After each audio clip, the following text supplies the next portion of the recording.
Sådan der, tag. Okay, vi er Tasha, Emilie og Jessica. Ved respiration oxideres glukose til CO2 og H2O, hvor der dannes ATP.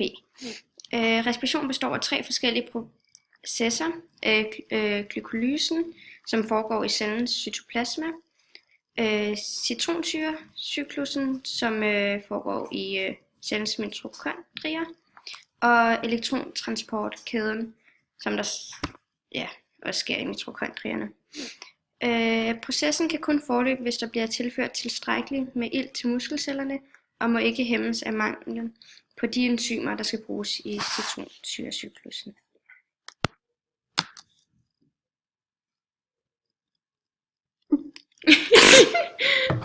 Ja,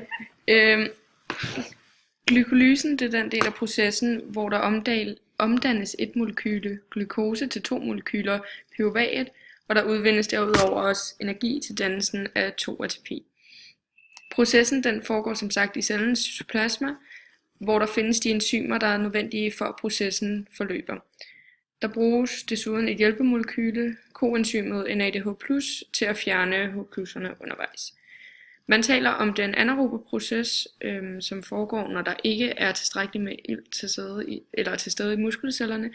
Det vil sige, at pyruvaten, som det også kan ses på billedet, vil efterfølgende blive omdannet til laktat, mælkesyre, men det dannes kun under anaerobe forhold. Under aerobe forhold derimod, der fortsættes omdannelsen af pyruvat gennem citronsyrecyklussen og derefter elektrontransportkæden. Pyruvaten transporteres derefter ind i cellens mitokondrier og omdannes derefter til acetyl-CoA.